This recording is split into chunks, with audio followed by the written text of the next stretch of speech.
Retomamos la narración del vídeo Los hijos de Sancho Garcés III, cuando Fernando I cometió el mismo error que su padre.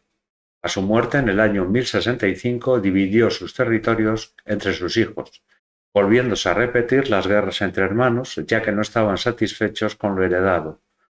Sin embargo, los 2 primeros años hubo paz entre ellos hasta la muerte de su madre Sancha.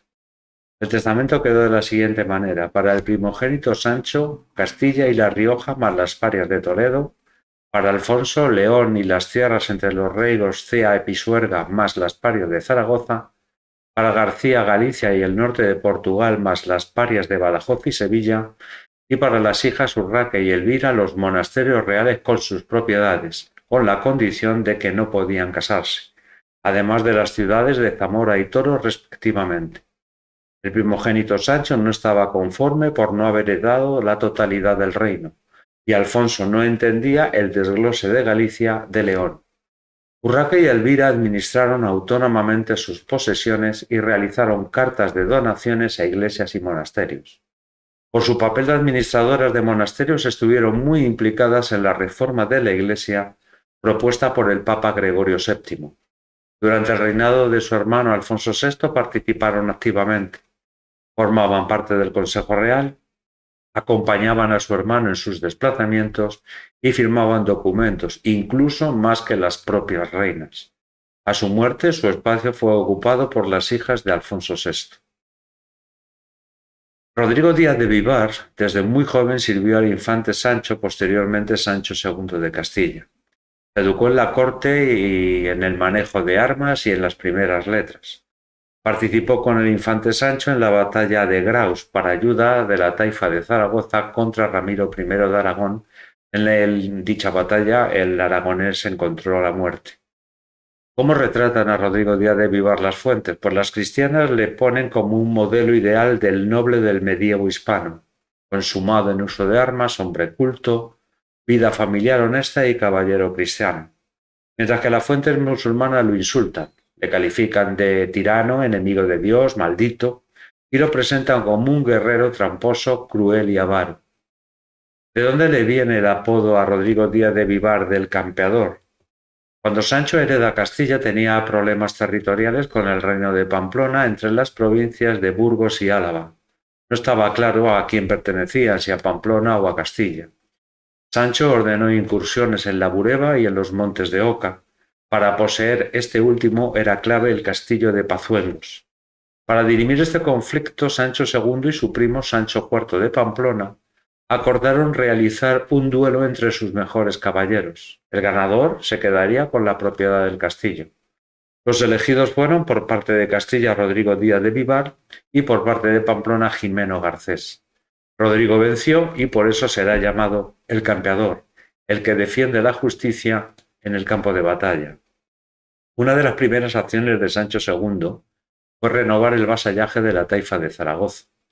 En 1067 sitió la ciudad y su rey acabó por rendirse y entregar a Sancho II en calidad de rescate oro, plata, piedras preciosas, lujosos paños y rehenes.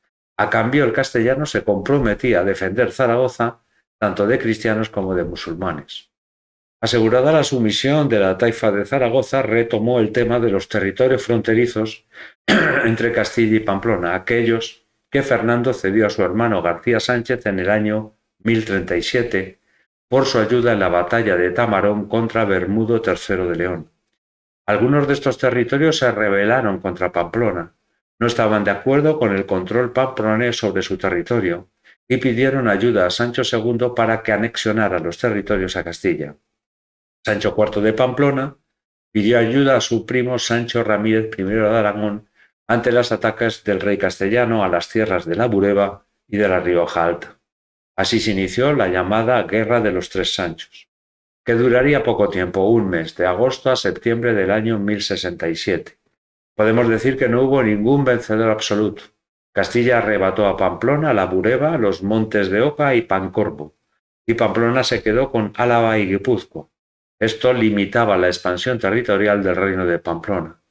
Pero lo que más resalta del conflicto de la Guerra de los Tres Años es la constatación de la superioridad castellana, que impuso un programa político que impedía a los reyes de Pamplona y Aragón su expansión hacia el sur.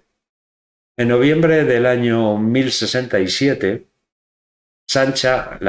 muere Sancha, la viuda de Fernando I, y Sancho II de Castilla está decidido a revocar el testamento de su padre, invocando el derecho exclusivo a la sucesión por ser el primogénito. Casi 6 meses después, en julio de 1068, en Llantada, a orillas del Pisuerga y en la frontera entre León y Castilla, los hermanos Sancho y Alfonso acordaron enfrentarse en batalla. El vencedor se quedaría con las posesiones del vencido. Sancho venció, pero Alfonso no aceptó el resultado y se mantuvo en el reino de León. A pesar de ello, las relaciones entre los hermanos se mantuvieron, como demuestra la presencia de Alfonso en mayo de 1069 en la boda de su hermano con Alberta. No se sabe la procedencia de esta reina. En dicho evento, Sancho y Alfonso pactaron repartirse el reino de Galicia, que había correspondido en herencia a su hermano García. García en estos momentos tenía problemas en su reino con la nobleza liderada por Nuño Méndez, el conde de Portucale, por desacuerdo con los consejeros reales, por la pérdida de poder en beneficio de los infanzones y por la política de desvinculación iniciada por Fernando I. Se enfrentaron con García y fueron derrotados en la batalla de Pedroso en enero de 1071, donde el conde Nuño Méndez perdió la vida. 2 meses después, todos sus hermanos le despojaron de su reino, fingiendo una peregrinación a Santiago de Compostela. García fue hecho prisionero en Santarém y llevado a Burgos. Pronto recobraría su libertad a cambio de la entrega de rehenes y de prestar vasallaje a Sancho II de Castilla. García marchó a la taifa de Sevilla, cuyas parias le correspondían por herencia, y Sancho anexionó Galicia a Castilla. En enero de 1072, Sancho volvió a atacar y derrotar a Alfonso en la batalla de Golpejera, cerca de Carrión de los Condes. Alfonso fue encarcelado en Burgos, pero gracias a la mediación de su hermana Urraca y de los cluniacenses, fue exiliado a la taifa de Toledo, previo juramento de fidelidad a su hermano. Alfonso permaneció en Toledo 8 meses y mantuvo muy buenas relaciones con el rey de la taifa, Al-Mamún, que siempre le trató como si fuera su hijo. Alfonso, cuando fue rey de Castilla y León, le correspondió con su ayuda militar en el enfrentamiento que tenía Toledo con la taifa de Sevilla. Sancho no fue bien acogido en León. El conde Pedro Ansúrez y su hermana Urraca se rebelaron contra él. Urraca no solo defendía a su hermano Alfonso, sino también que protegía sus propios territorios, los cuales Sancho quería anexionar. Urraca se hizo fuerte en Zamora, que era el centro estratégico de comunicaciones para llegar a Toledo, Galicia, León y la tierra de Campos. El asedio de Zamora duró 7 meses. Cuando todo parecía a favor de Sancho, el caballero Bellido Dolfos, fingiendo pasarse al bando de los sitiadores, se introdujo en la tienda de Sancho II y lo asesinó.